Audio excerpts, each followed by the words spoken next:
All right, welcome to the Bring the Wood podcast. It's your boy RK, rocking with JD. the JD. pause. The pause. He And we just became took down TB in we took down TB in TB. oh And man, CD is all about that action. all about that action with that grill up in Tom Brady's face, man. That was funny as hell. And Yeah, how man. wide is that dude's tongue, by the way? His tongue, that shot they had, the slow mo, his tongue is about as wide as a dinner plate, man. Like he's lapping up everything in sight with that thing. That's crazy. So, if you haven't listened to our podcast before, and that's the opening, you're welcome.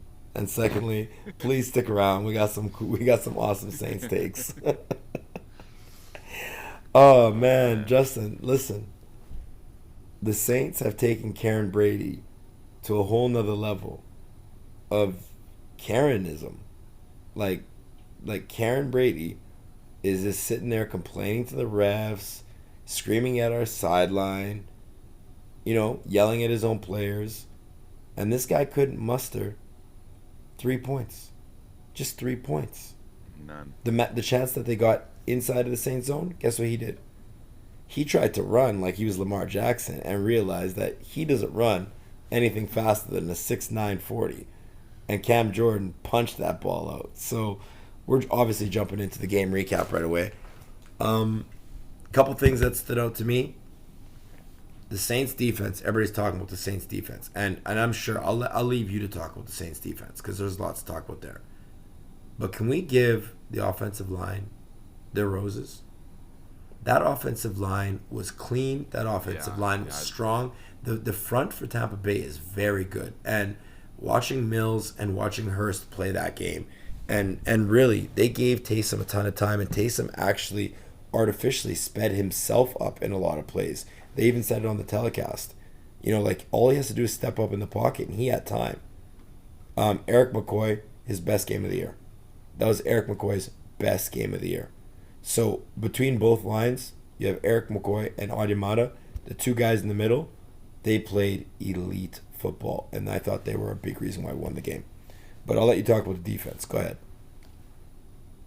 Yeah, so obviously, the pressure, the pocket collapsing was unlike we've seen from a four-man rush in a very long time. Um, and that's a recipe for success against this guy, obviously, right? You have to get that four-man pressure. We're sending Cam on guards.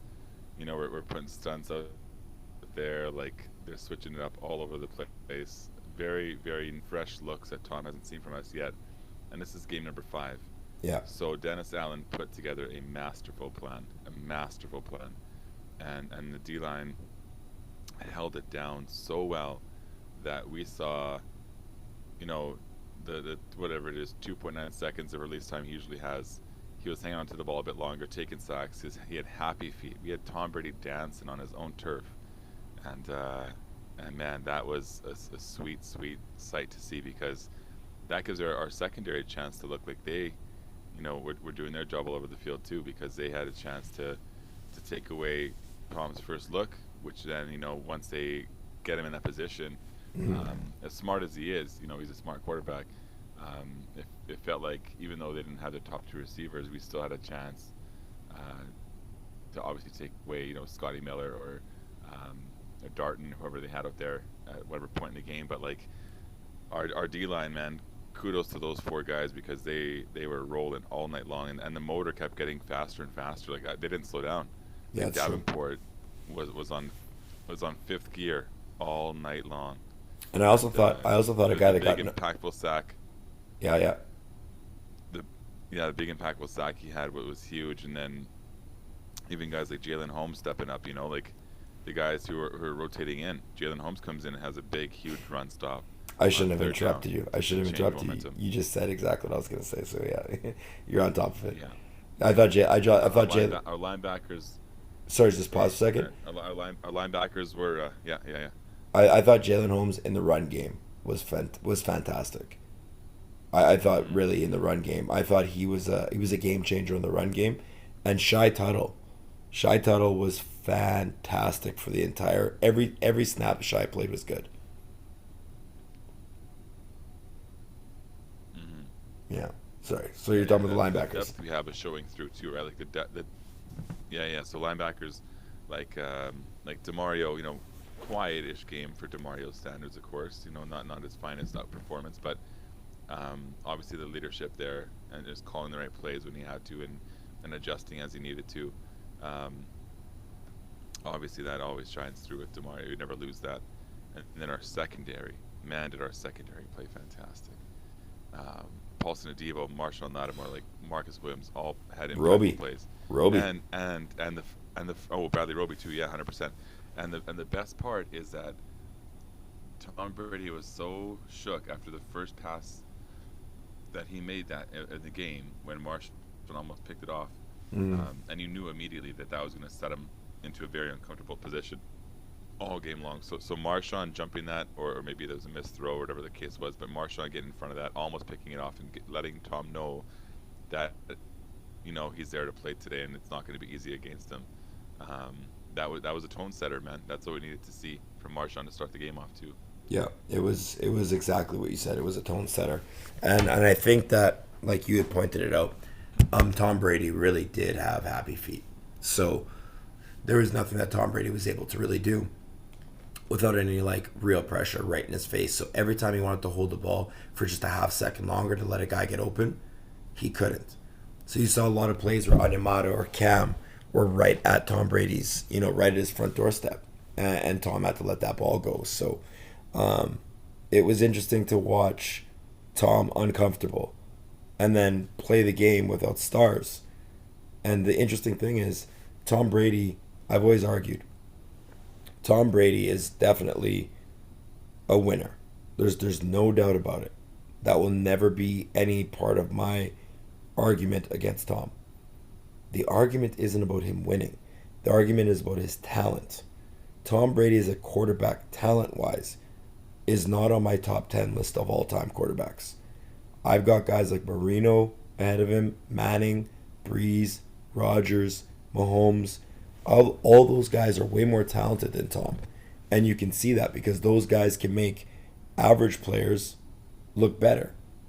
Whereas Tom needs good players to make himself look better. You see what I'm saying? So in that game when they lost Evans and they lost Godwin, Tom just looks like a normal guy. Yeah. So there's something to be said there. For sure. And when you look at like our, obviously in the past, like our UDFAs you brought in who've looked good in the past. Now even Marquez, if Drew was playing with Marquez, I think Marquez would be a star in the league.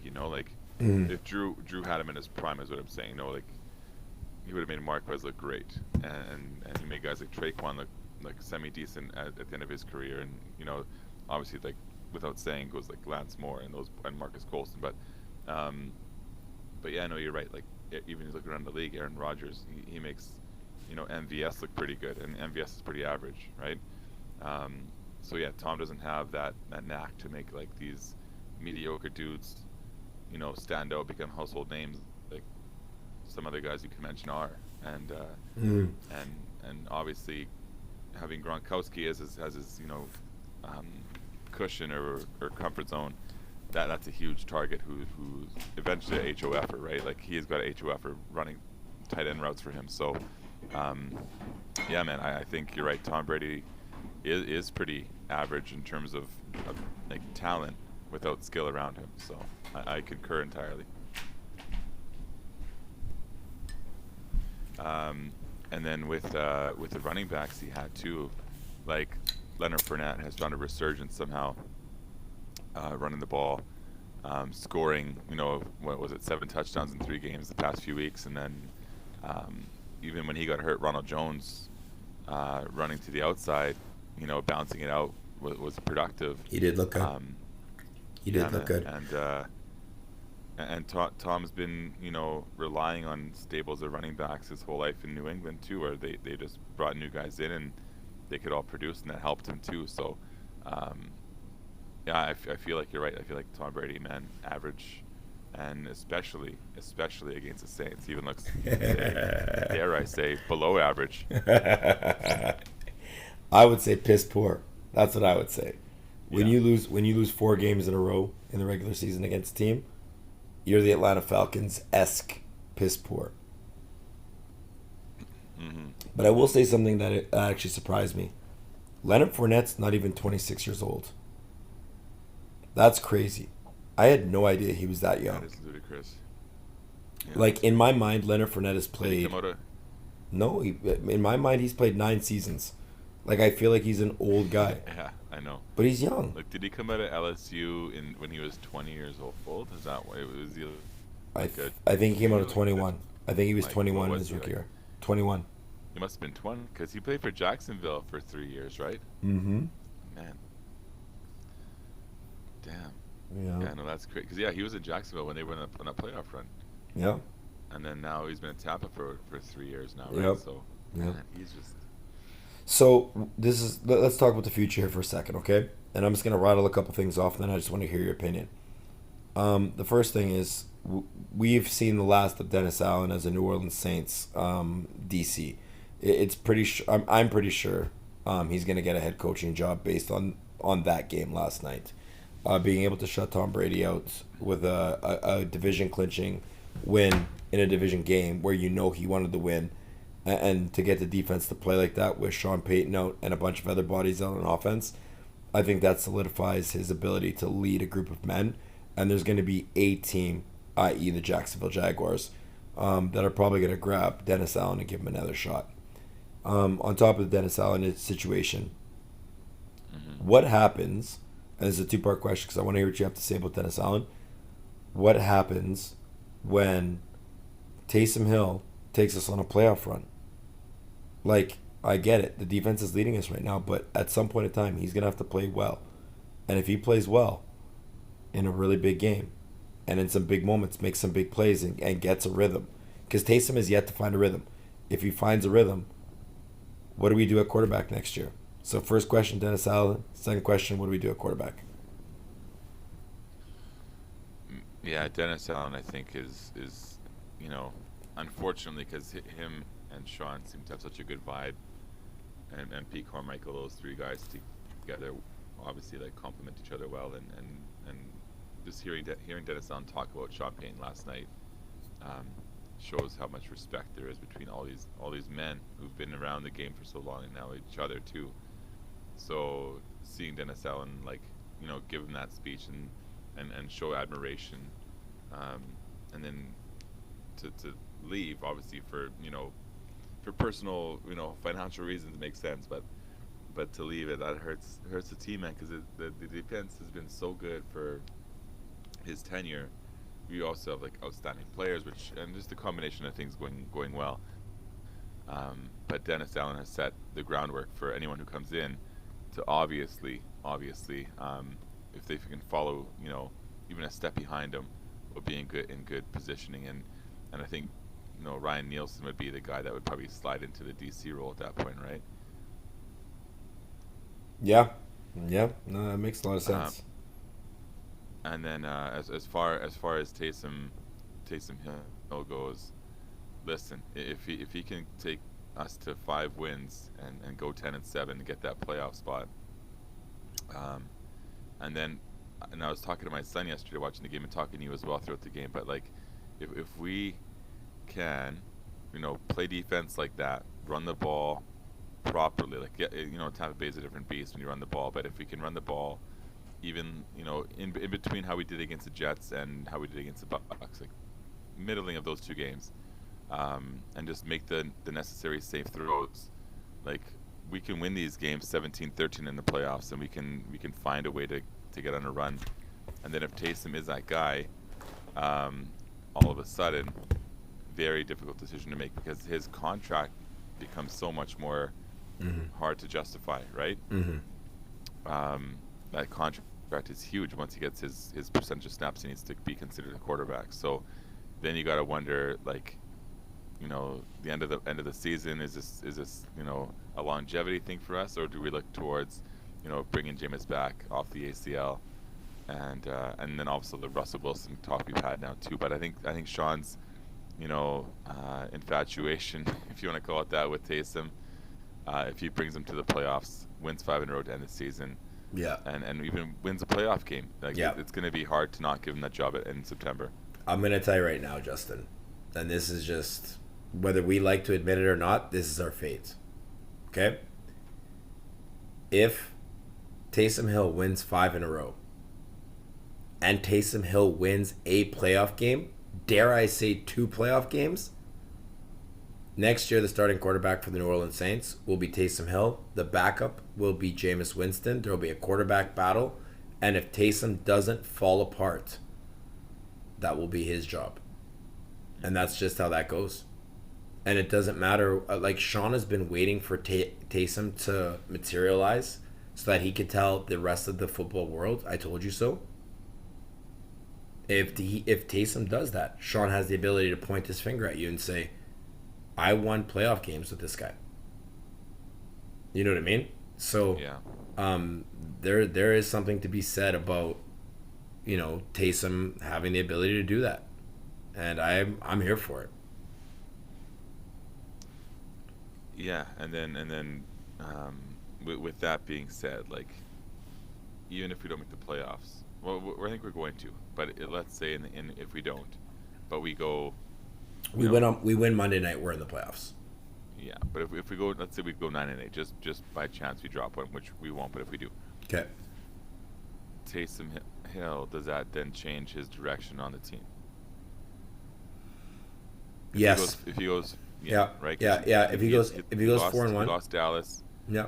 He lost Dallas. He wins the Jets. He beats the Bucks. He beats Miami. He loses to Atlanta. Beats Carolina. We go 9-8. He's now 4-2 to end the season. Yeah.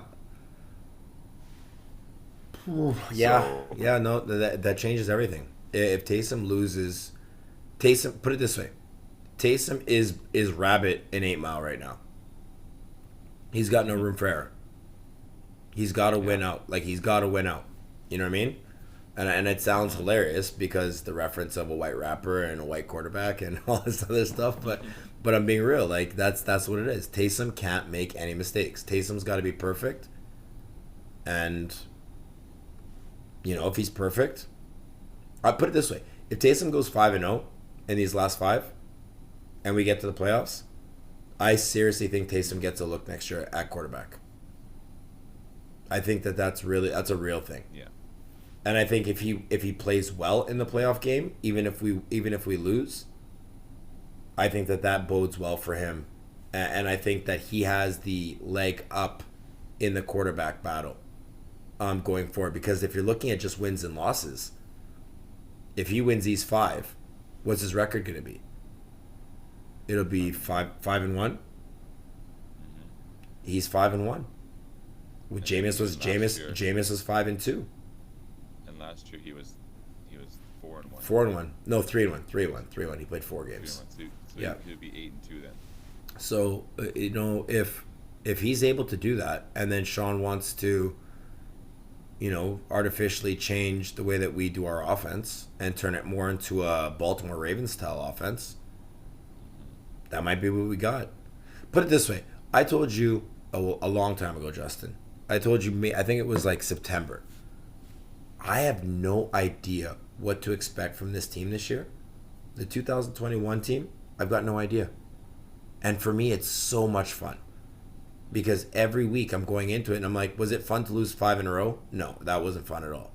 But every week I had no idea what to expect. The only week I told you that I knew what to expect was the Buffalo week.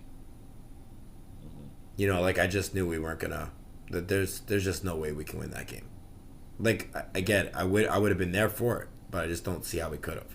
So, I'm watching these guys now, and I'm thinking to myself about next year. We have a lot of questions at a lot of positions. What is your idea about what we're going to be doing at wide receiver? Receiver, I think there's so much unknown with Mike, and sort of like what has to happen with Mike, like the weird injury situation, the delayed surgeries, all this, like, these weird vibes from tweets he's sending out, and when he's put that message out there about shutting it down for the season, there is no, like, who dat or nothing, like there's no like connection to the team with symbolism through word, right? There's just it was all like very vague, very general speak, and just talking about being in front of the best fans in the best sport in the world or whatever he mentioned, and didn't say anything about the Saints or Louisiana or nothing. Yeah. Um, so very ominous. I don't know if that's his way of saying I'm done.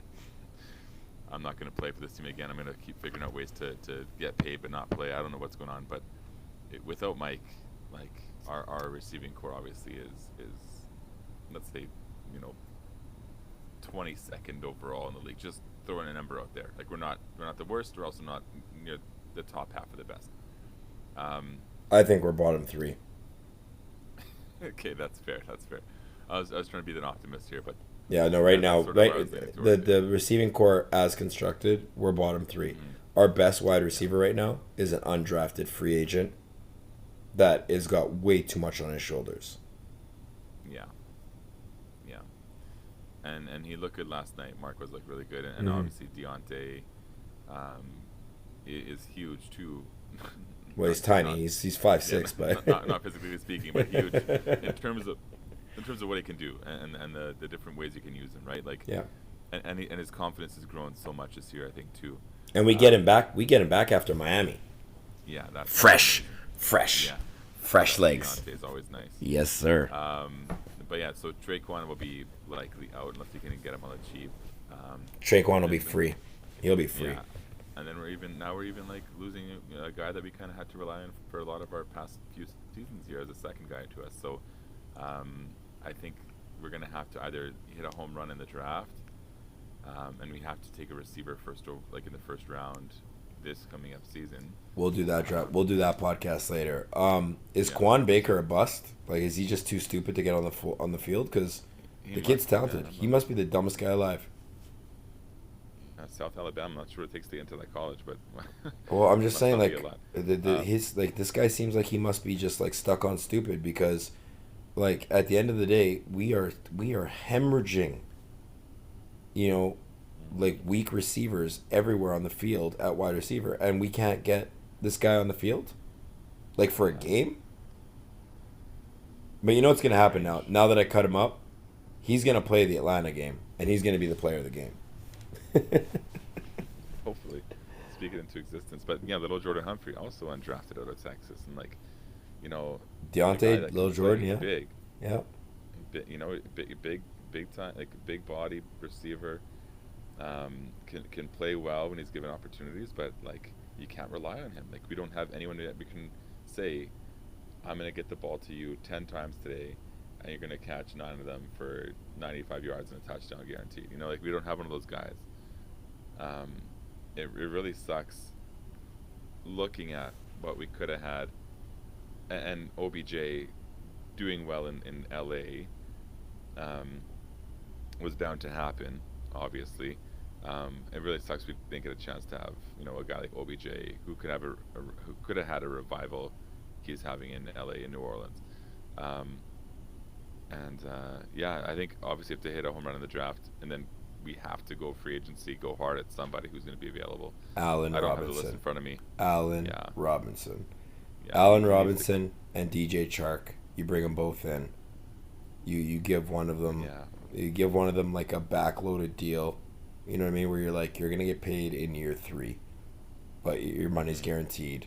Come and be a part of this. And then you have Deontay and Callaway as your 4-5, and Traquan as your 6. And then you're like, we are stocked at wide receiver.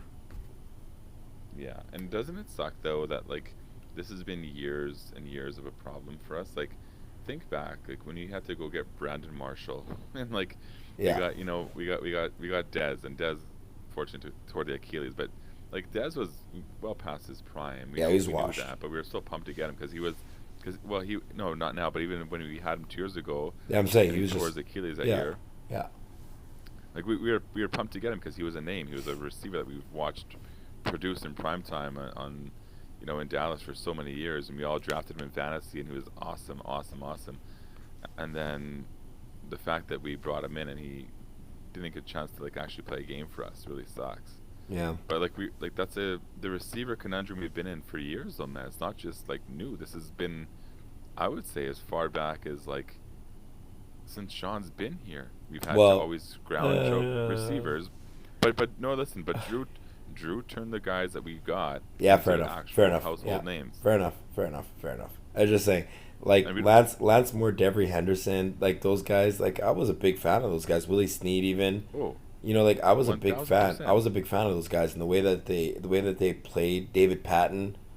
You know what I mean? Like there Mm-hmm. was a bunch of Mm-hmm. guys that played on those rosters that I was all for. Um, Even Brandon How Coleman. many non-Saints how many non-Saints fans could tell us our top 10 receivers in the past 15 years though? They'll know Colson. That'd be about it. They know Colston and that's about it, right? Yeah, And Mike. yeah. And that's all they know, man. Like, and it sucks because, well, it doesn't suck. It's amazing that we had such a successful run with these like regular dudes who became great with the scheme and the quarterback and the coach that they had. Cat came up with a game. You ready to play? Yeah, I just came up with a game as you're talking. okay, let's do it. We're gonna name Saints tight ends, and we're gonna go back and forth playing tennis. It's called tennis tight end game. So we're gonna name Saints Okay. tight ends until one of us can't name any more tight ends. I'll start. Just Ernie okay. Conwell, Yeah. Darnell Dinkins, Boo Williams. Jimmy Graham, You dirty bastard. The kid from the Colts. Um, what was the name? The kid from the Colts. We just had I'm him. giving you an ace here. Kobe Fleener. Corey Fleener. There you go. Corey Fleener. Um, let's go Ryan Griffin. Nick Vanette. Uh, let's go with man Adam Troutman. Ryan Griffin. Jeremy. Jeremy Shockey. Is that what you said? Mm-hmm. Because you Yeah. cut out there. Jeremy Shockey. Okay. Um. Oh, what was that guy's name? The ginger. He was like part ginger. He had freckles. Uh. Game set match. I lose. What was that guy's name? You know what I'm talking about? Number 80. It was 80 No. before Jimmy Graham. He had freckles. He's a light skinned black dude. Oh my god, my brain went dead. But hey, listen, we miss David Thomas is coming up next. David Thomas, yeah. Yeah, and then we also His miss last Ben Watson. the last Ben Watson. No, it's his name started with a B. I think. I got it going here. Okay, let's let's do Saints running backs. Why did Ready? I think? Yeah. Let's do Saints running backs. Are you ready? Alvin Kamara. Okay, gotta go Pierre Thomas. I gotta go Mike Bell.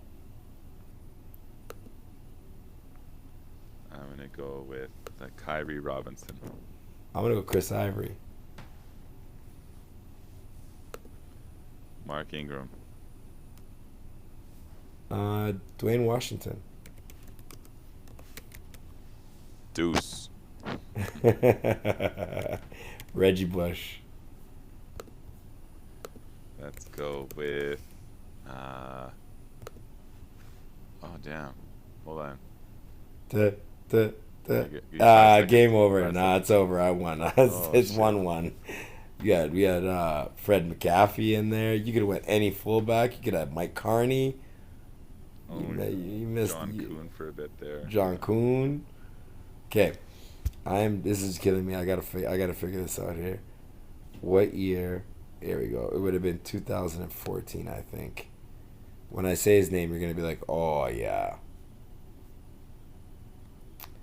Dun, I dun, can't dun. imagine this guy. Ben Watson and Jimmy Graham. Oh, I can't remember his name. Billy Miller. I didn't even find it yet, but I just remembered it. It was Billy Miller. Do you remember Billy Miller? Miller, yeah. I remember Billy. That's who it was. It was Billy Miller. And I swear to God, it just came to me in my head. I'm not looking at anything right now. I was looking for it, and I couldn't find it yet. But Billy Miller came to me. That's hilarious. Well, at first, when he said Ginger was freckles, Oh. like Griffin. Wait a minute. And we forgot the biggest one. Fake Jimmy Graham. Josh Hill. So I called Oh, you're Josh talking Hill about fake Josh Jimmy Hill. How Graham did you forget because about Josh Hill? when Josh Hill got touchdowns and I had Jimmy Graham in fantasy, I would cheer, be like Jimmy, and then I realized it wasn't Jimmy because they look so similar. Man, every major moment Joe was a part of. Oh man, oh, that's a lot of fun. Anyways, so let's get back into the nitty gritty. Um, Yeah. Y'all let you go first. Tell me your predictions of the way the season's gonna end up here. All right. We're gonna host Miami, obviously Monday Night Football in the Dome. Our home record this year, our true home record, not Green Bay game withstanding, is atrocious, and Have we it's lost three? sad that it's so bad. We lost three We at home. lost four, man. We lost Dallas. Four. We lost Atlanta. We lost the Giants. Buffalo Oh, we lost four. So we're and 1-4. Buffalo. 1-4 in the dome. One. No. Uh, We haven't won in the dome I yet. think we're two and No, we're we two haven't. and four. We haven't won in the dome because you only get Nope. 8 games. We get 8 games in the dome. We beat the Packers in Jacksonville, so that's 7 games in the dome. We have 4 losses in the dome. That's 5. We have 2 more left in the dome. That's 7. So we only have 1 more game in the dome. Dang. Yeah. So who do we beat then? Hold on. We beat somebody in the Dome. Hold on. Come on. We lost. We We lost did not. Carolina in Carolina. Oh, we beat Tampa. Yes. We beat Tampa in the dome. Oh yeah. That's right. Halloween night. Yep. Yeah. So we're That's 1 and it? 4 in the Dome, man. That Jameis injury really killed us. When? Yeah. When has Sean ever not been 5 wins in the Dome? It's a never. Maybe. Well, I That's guess it. obviously the 7 and 9 seasons. I guess. I bet you we still won. I bet you we still won most of our games in the dome that year. Uh, he's never been under 500 though, for sure. In the dome, I doubt it. Oh my god. So like, thank God we get a Monday Night Football game, because Monday Night Football always seems to go well in the Dome for us. Yeah. So Especially you now think that we got? we're gonna beat Miami? Yeah, I think we win, and I think we win handily. Okay. So then we go to Atlanta the week after. What do you think? I feel like we will not get swept by Atlanta this year. Okay, so that's a dub. And So. the fact that Taysom beat him twice last year in 3 weeks, Mm-hmm. and they're considerably worse this year. That was Taysom's first even though ever they beat win. us at home. That was Taysom's first win. It Yeah. was against Atlanta Yeah. in the So Georgia I Dome. think I think we go to Atlanta, we win that, and then Carolina mailed it in last week. You can tell they're done. They're done. They're They done. They don't care anymore. Yeah, they're done. They're done. They Done. got rid of Joe Brady. They have no quarterback. Like PJ Walker, Cam Newton, doesn't matter who's back there now. Yeah, it's over. Yeah. So that should be a W in the Dome for sure. Obviously too. And if that's a playoff spot game, then we might just roll them, like Yeah. complete roll. And because we lost in week 3 to them too, Yeah. and So and we got hit by COVID and stuff. It's just like it's gonna be it's everything. a The game. stars. Yeah. The stars are aligning for the Saints, and I don't want to get too excited because I'd say get your heart broken. But I put a reference Yeah. out. I put a reference out on Twitter, and I said, the Saints is like being in a domestic relationship. You know what I mean? Like a domestic abuse relationship. You tell your friends, you know what? I'm gonna take a break from this person. I think I'm done, but I'm gonna take a break. So you say to the person, you know what? I'm done with you. And then right when you're about to say that, you got your words all mustered up, you're ready to go. You practiced. The person comes and goes, yeah, I bought us a trip to Hawaii. You down? It's paid for. Let's go. And you're like, maybe it could get better. You know, like literally. That's what the Tampa Bay game was yesterday. It was like, well, maybe it could get better. That was a trip to Hawaii last night. You know, when the Tampa Bay got beat 9-0, you're like, a trip to Hawaii sounds nice. It's -37 outside today. Okay, I'll give it another shot. And that's where we're at right now, Saints fans, is that, you know, us diehards, we're gonna cheer for them regardless. You know, the 7 and 9 seasons, you and I were screaming just as loud as the 13 and 3 seasons, and nothing ever changes for us. But I think the Fairweather fan was ready to pack it in, and they, like, literally, it's like the Homer Simpson meme. where he's going into the bush and coming back out. Like, you can see a lot of Saints fans, coming back out of the bush right now being like, well, maybe we're going to be okay. Because there's a strong possibility right now the Saints are going to go, at the very worst, 9-8. By the way, I push my bet in Vegas if they go 9-8 and I get back my $150. But they might go 10-7, and I might get the best of both worlds. And what a beat that is for Vegas for me to go 10-7, and the Saints go over to the 9 projected wins that they had. And if they go 10-7, I don't think there's one team in the NFL, minus the Dallas Cowboys, that wants to play the Saints team. No. Because as much as it pains me to admit it, the only team that really gives me I don't want to play them, I really don't want to play them, is the Cowboys, because they're just so loaded with game-breaking players of all different types of talent on both sides of the ball. Their defensive line is just as scary, if not more impactful than ours. They have the Defensive Player of the Year in Micah Parsons on their team. Their wide receiver core, they have 4 guys that could start on most teams. You know what I mean? At 2 positions. And then they have 2 really good tight ends. They have a good quarterback. The offensive line is solid. Tony Pollard might be the best backup running back in the NFL. And you know what I mean? So, they got a lot of talent on that team. So, do I want to play them? That's my least favorite option. But getting into the playoffs, Taysom getting a chance at a team that he played poorly. You know what I mean? And he ran for 100 yards, but he played poorly and had 4 interceptions. That might not be the worst thing in the world. He might be, super jacked up and ready to go. So, I agree with you on the way that the season's going to go. I think we do finish 10-7. I really, really do. Who is your favorite team to play in the playoffs? If you got one wish, they're going to finish the 2 seed. Who do you want to play in the first round? Tampa Bay. Oh, that was quick. Yeah, 100%. And here's what I want. So we would have to go to Green Bay in that situation, obviously. Yeah. For the next round. That, I don't like that. I do like it because it's outdoors. I feel like outdoors are okay. But here's the thing that I want to happen. If, let's say, we went to Tampa, we would win that game again, because now there's no Chris Godwin. Mike Evans is erased. He's gone. Yeah. Marshawn takes him away every single time. I don't care about Mike Evans at all. No Chris Godwin.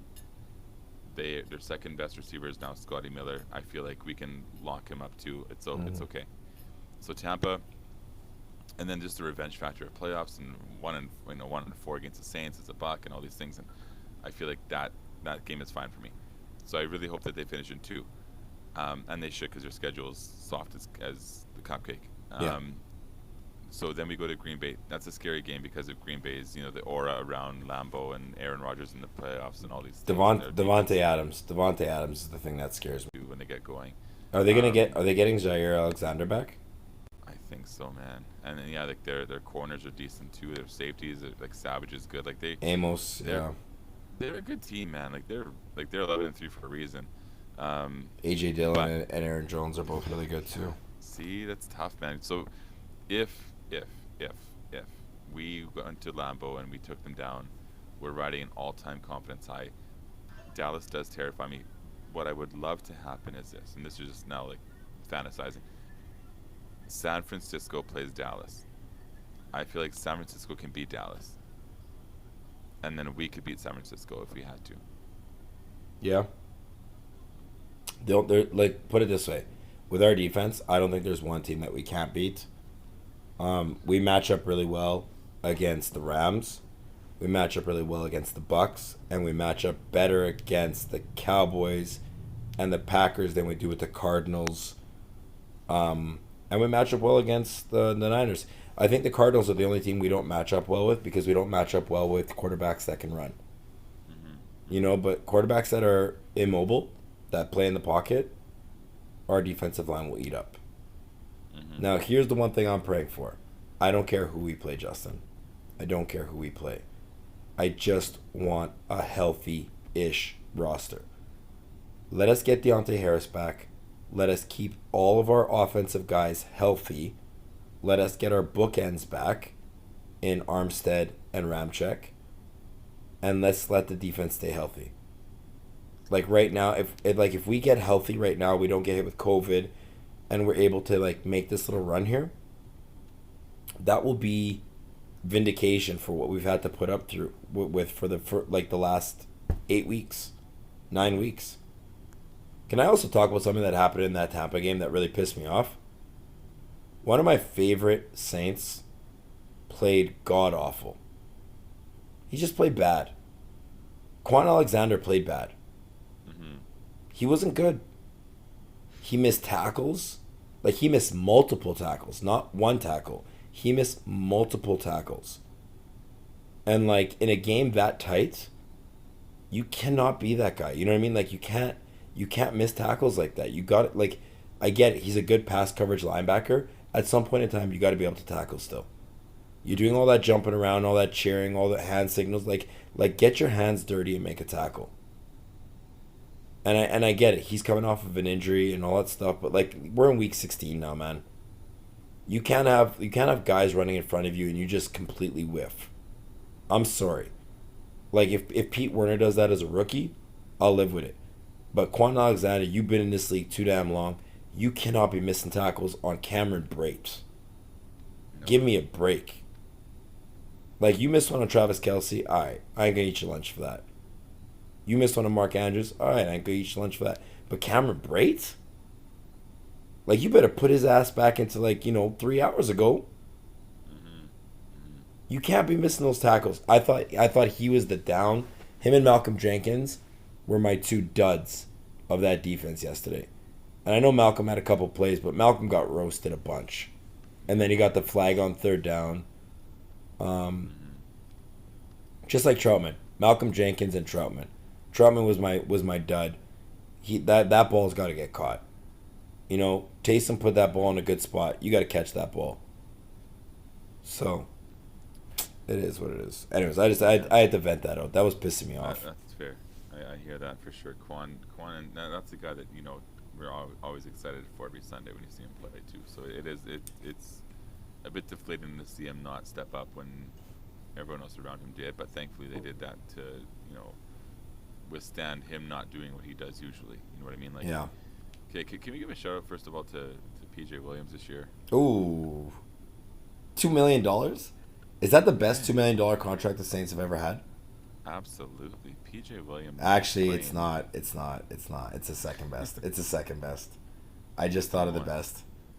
He who shall not be named. I think he was $2 million. I think he was $2 million. Yeah. Actually, I think he was exactly $2 million, because I think it was something like, for every interception, it was $250,000. They were laughing at it. Yeah, I think he was $2 million. Shall not be named. He's sitting in jail. He's sitting in jail right now. Just wondering what could have been. Just wondering what could have been. That's crazy. Hey, listen. Okay, he was like working for the network, wearing pinstripe suits on the daily. Yo, just looking like Skeletor. Skeletor. $1 million smile on the guy. Yeah, he had that skinny face where he looked like it was a skeleton with skin. Yeah. Damn. What a disaster. Like, 42, I'm not gonna lie to you, was one of my favorite players on that team. Yeah. And he was an awful, awful human being. Yeah, his jersey is never coming off the rack and closet, but I'm never throwing it out either. I'll never throw it away. You can never. If someone tries to take that from me, I will fight that tooth and nail. I won't tell you why I'm fighting you, but don't you ever put your hands on my D Sharp jersey. I will fight you. That's my jersey. Don't fight him. Just pop a pill in their mouth. Nah. It's so wrong, but it's so funny.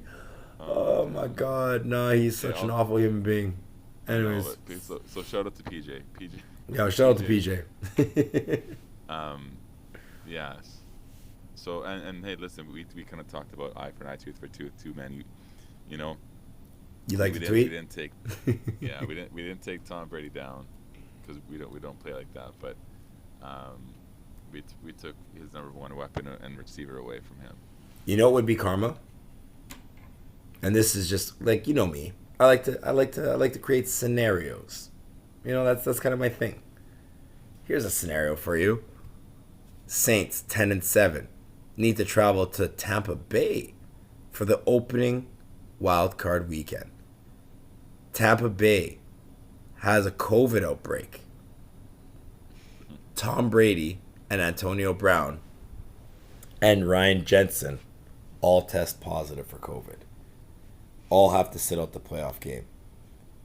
3 human beings that deserve punishment for the way that they behave. The Saints sack Kyle Trask 17 times for a playoff record. 17 sacks. Cam Jordan sets the playoff record with 6 sacks in a game. And Alvin Kamara catches 3 touchdowns. Now that sounds like Fantasyland. And also, if that ever happens, we will timestamp this podcast and send that into ESPN and be like, called it. You heard it here first. But wouldn't that be amazing though? Like if the Bucks got caught with a bit of like COVID or bad luck and then Some bad luck. Like did you hear yet last night their O-line has been together all but one game? Yep. Wasn't it all but one snap? No, one game. Okay, I thought it was all but one snap, and I was like, that's crazy.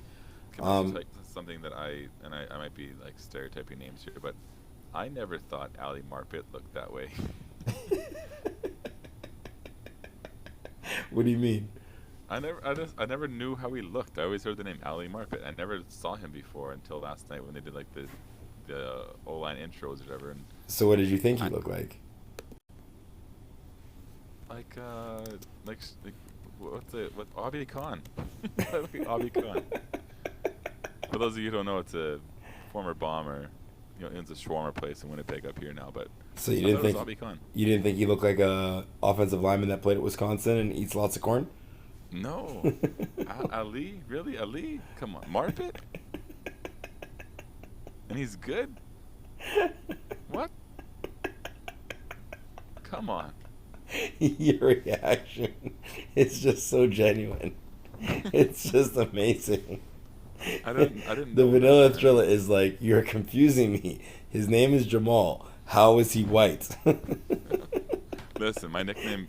Okay, now here's a story you're gonna laugh at. Listen to this. My nickname. I had a couple nicknames in junior high. One of my nicknames was Jamal. Can you believe? Like, you can believe that? No, I can't. I actually can't No. believe that. That one doesn't make any sense. No, I know, and I had the backwards hat. I wore football jerseys to school, and that was unlike all anybody that in my school would do, and just that was so they named me Jamal. You know what would be nice? If PJ Williams shouted out Raphael Bush and said, I'm Raphael Bush, but just better. Yeah. Because that's what Yeah. PJ Williams is for us right now. He's a hard-hitting safety that can play the dime and just gets it. He's just so good. He makes so many plays. Like, I can think of so many plays he's made. He's got also two been game burned a lot. Yeah, he's got 2 game-clinching interceptions. Right? I still see him running to the end zone with White in Minnesota. Oh yeah, that was good. Like, That was white good. jersey in Minnesota. That was good. That was in Minnesota. That was prime time. That pick 6. Yeah. That was a Thursday night game, I think. Yeah. But like, yeah, he's been honest. He's been phenomenal this year. I know we got off track there, but he's been phenomenal this year. He's laid a lot of hits. He's made a couple interceptions. When he's got his opportunity to get interceptions, he's made those opportunities count. And I think that's a big thing. Like, lots of guys drop those. He's been able to keep his hands on them. And yeah, man, what a great investment by Mickey, and what a great decision for him to stay. Because he was part of that Brady fumble. Just so you know, like, Cam punched the ball out, but PJ had his hands in there. So like, PJ and Cam hit Brady simultaneously, and that ball popped out. So I think PJ could have got credited for the forced fumble if they didn't want to credit Cam. So I don't know, man. I think right now, we're in really good shape. I like the way that this year is ending up versus where it was, for the better part of a month. But let's just get off the Saints for a second and just talk about. Well, it's still talking about the Saints, but we watched that Thursday night game between the Chiefs and the Chargers, right? Mm-hmm. And we saw Staley, like, literally just not want to win a football game. He was so determined to do it his way that it cost his team the football game. Being like, this is the way we do things, and it's a new guy, like a younger guy, with like that old man get off my lawn mentality, and it cost his team a football game, and literally cost them a share of the division lead. You know what I mean? Like, the division lead. Yeah, they like. But I'm saying they at some point they would have lost the game, and Kansas City would have taught. So like, they would have had an opportunity to be in the conversation for that division lead, and also in the conversation for the best league in the best record in the AFC come a couple weeks from now. Instead, they turned around, and he was just like, I dug his feet in the sand and said, I'm not moving. This is what we're doing. And they refused to kick field goals because analytics has said this is the highest percentage of winning, but there's no feeling to analytics. Like, you don't have the analytics that can't tell you like the tempo of a game and momentum and how guys are feeling and what guys on the other side of the line. You know what I mean? Like, analytics can't tell you that the nose tackle has been absolutely eating your center alive, so you're not getting an inch. You know what I mean? Like, if you try to run in the A gap, you're getting stuffed. Like, analytics can't give you that stuff, and coaches are starting to like really like stop paying attention to the game and just going to the chart. And you see that somewhat in Baltimore with Harbaugh, but at least Harbaugh has some feel for the game. He doesn't just rely on it. Like, he doesn't just like, no, that's what we're doing. There's sometimes where Harbaugh brings Justin Tucker out and he kicks a field goal. And I was really, really happy. We were on the phone. You and I were on the phone during the Saints game. And I said, if he goes for this right now, I'm going to lose my mind. Because 3 points in this game is going to be crucial. And you're like, well, I guess I could. Like, you were kind of on the fence. And I'm like, no, there's no fence here. 3 points is going to be crucial. And for all the fans out there, Justin will vouch for me. I said this game was going to be 9-3 for the Saints, and then something weird was going to happen. I was damn close. So I knew that points were going to be absolutely monumental in this game. And if he would have went for it and we didn't get it, what does that do for us? That just gives Tampa Bay's offense some momentum. They feel good. The defense gets some momentum. They stopped us, So where are you on the, I guess, the status of the league, the state of the league? Where are you with that? I'm a traditionalist, so I like football the way it was meant to be played, and I take the like points. Yeah, I'm always take the points kind of guy. Like when Mike Tomlin goes for 2 on the first touchdown of the game, often I don't agree with that. Like, I don't see what the point in that is. And he does that almost every time they score first. He usually goes for 2. Yeah. And then with John Harbaugh, like, obviously Huntley was feeling it in the fourth quarter, and just like against Cleveland was doing the same thing where he can make the comeback happen. But I would trust my kicker, who can kick 60-yard field goals on the regular, to on a coin flip essentially, go into overtime, hopefully let the coin land the way it has to land for me to get the ball first, and now on a touchback move the ball basically 30 yards, which Huntley was doing well between the 20s anyway, and then let Justin Tucker kick the ball, and then all of a sudden you're up by 3 in overtime, and now the pressure's on Green Bay, and those fans in Baltimore are knowing to get loud. Like, that's a really good home field advantage too. So even with Harbaugh going for 2, I didn't agree with it. I knew that if they scored, it obviously up by 1, but Aaron Rodgers has a timeout and 42 seconds left, and then all they need now is to go 30 yards, and he can make that happen in 25 seconds. Yeah. Easy, right? Like, yeah. Especially with Devontae Adams and no secondary in Baltimore, like they're gonna lose anyway by 2 instead of by 1. So I feel like John Harbaugh should have taken Tucker into consideration and gone for the coin flip, and you lose either way if Green Bay gets the ball, right? But and you give your defense a chance. You give your defense a chance to stop them. You know what I mean? And like, you just get another opportunity. I I get it, man. Like if it's a division game and like you got a bunch of injuries and you're just like, I don't want to go in overtime with this. I get that. Mm-hmm. But they were moving the ball like you said between the 20s. Like just get a stop, get to overtime. Huntley could get that win for you. You Mm-hmm. know, putting it all on one play from the 2 yard line, it just seems really irresponsible to me. Yeah. Um, Especially the way that the AFC North is so tightly packed right now. Like yeah. Cleveland today had a chance to Oof. be What a gut first punch. What a in the gut AFC punch. North, Yeah. and they would be the fourth seed right now. Yeah. And now they're 12th in the AFC. That's crazy. The AFC is tough, Yeah. man. The AFC is really the AFC is gonna go down to week 18, 3:30. You know, like three It's gonna be thirty. amazing. Yeah, it's gonna be Amazing football on Sunday. there's gonna be a game That's at Sunday. 3:30 that's gonna decide who gets in. Can we just shut up Blake Gilliking? You know, Yes. not Gillikin, Gilliking.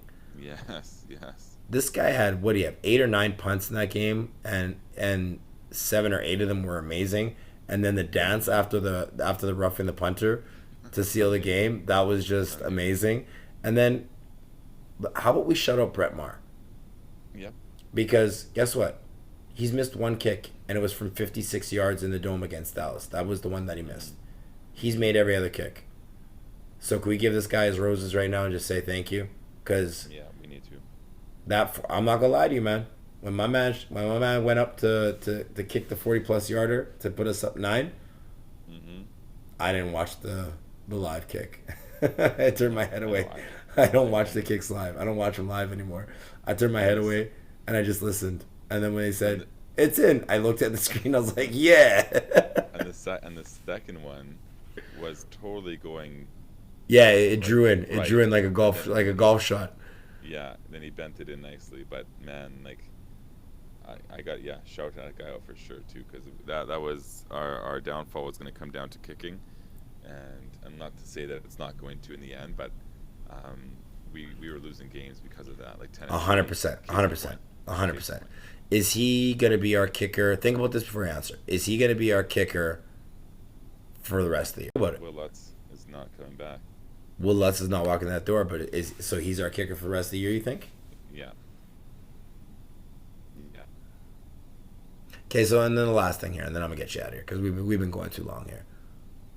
Everybody's talking about Spider-Man. You know, you hear everybody talking about Spider-Man, Spider-Man, Mm-hmm. Spider-Man, Spider-Man. And I get it. I like Spider-Man too. Can we talk about the Kingsman movie coming out? Can we just talk about the Kingsman? I don't know if you're down with that, but like I'm a huge fan of that series.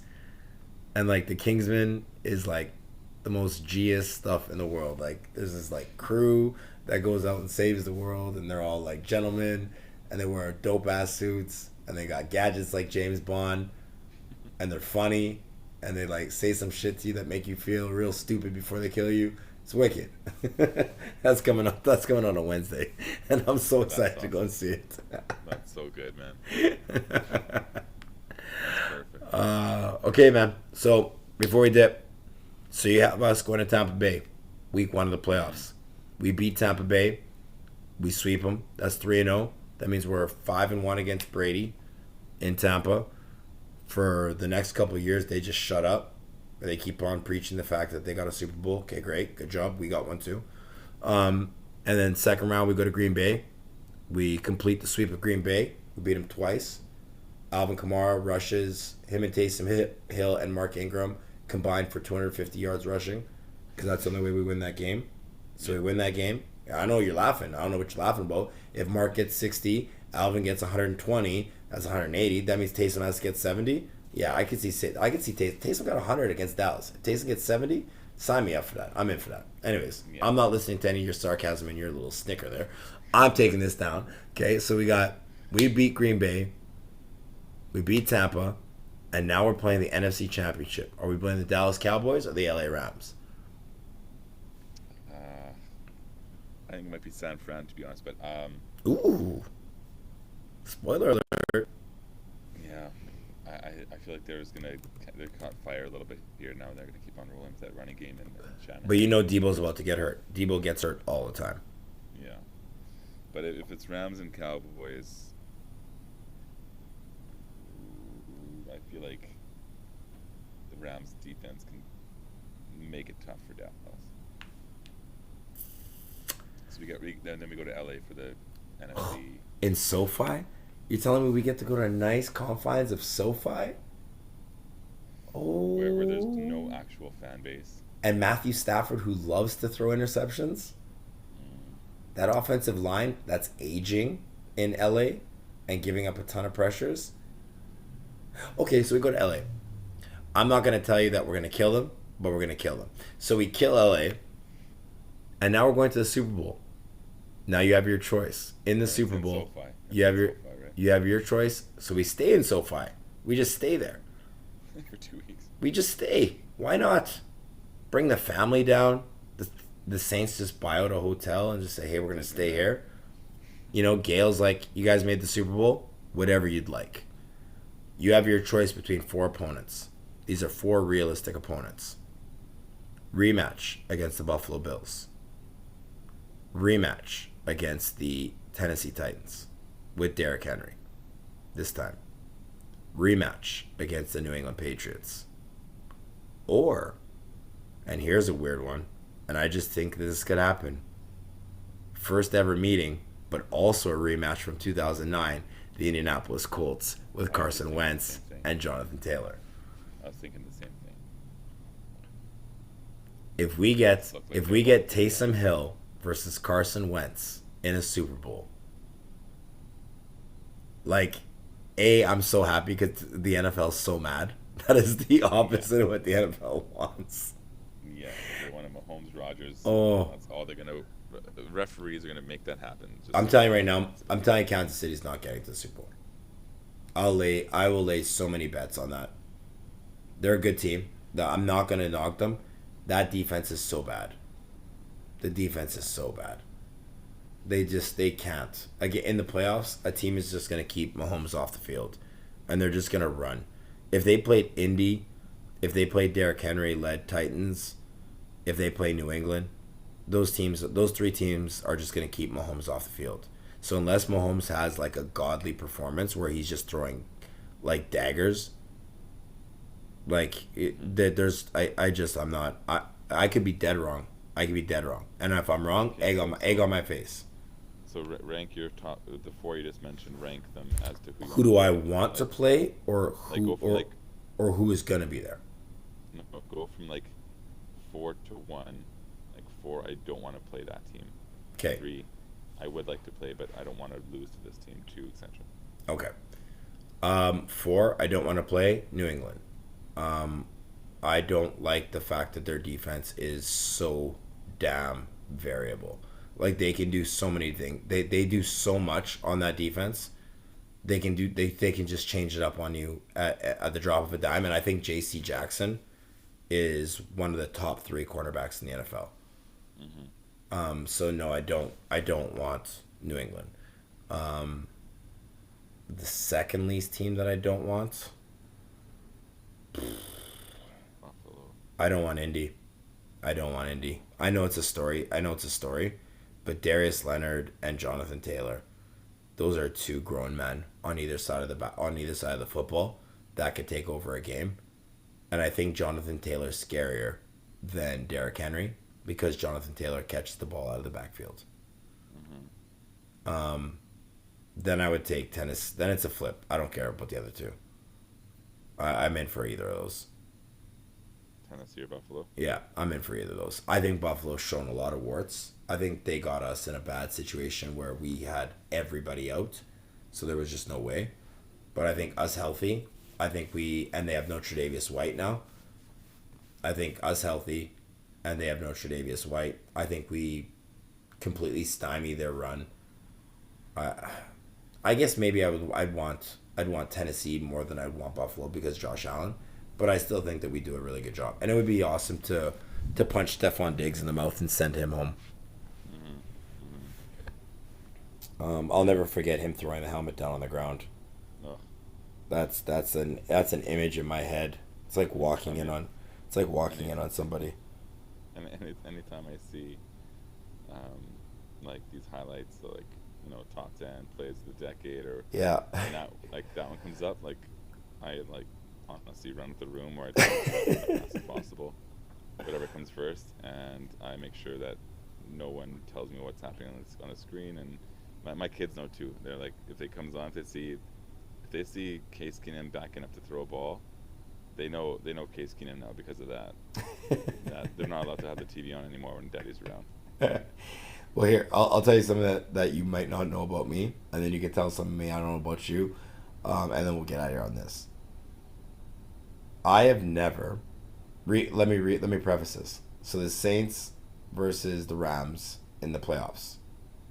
After the no call, and then after Drew threw the interception in overtime. I have never ever seen the kick from Zerline. I've never seen it.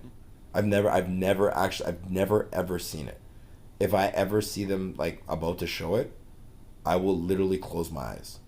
I've never ever seen it, and I refuse to ever watch that kick happen. As it was happening, I walked out of the room. I had a house full of people. I had like 25 people in my house. Everybody's cheering with me because they're like, they know I'm the diehard Saints fan. So everybody's like, this is the year. And everybody was downstairs, and I went into the bathroom in my basement, and I sat in the bathtub. In my clothes, just sitting in the bathtub. And everybody's like, are you okay? And I'm like, I just don't care. I'm not. And everybody's like, I'm watching everybody's face from the bathroom. As the kick went in, and everybody just went, oh. And I just stayed. I think I stayed in there for about an hour. So I've never seen a kick. So what about you? What's something that I don't know about you with the Saints? Oh man, let me think for a second. I was trying to think while you were talking, but I was listening to your story too, so I couldn't think that clearly. And I was thinking about my own reaction because I had people over my house too. I was watching the game, and then all of a sudden, I walked out into my dining room area, and I listened. I didn't even watch it. I watched the replay afterwards, but I didn't listen to the actual live kick. It's disgusting. Don't ever look at it in your life. I'll never watch it. I'll never watch it. It's like Bridesmaids when Melissa McCarthy when Melissa McCarthy's on the sink in Bridesmaids. Yeah. Look away. Okay, so that's an amazing scene in the movie, by the way. Yeah. But let me think here. Something about the Saints you don't know about me that I don't know, man. I got nothing, buddy. That's fair. I'm gonna make up anything. That's fair.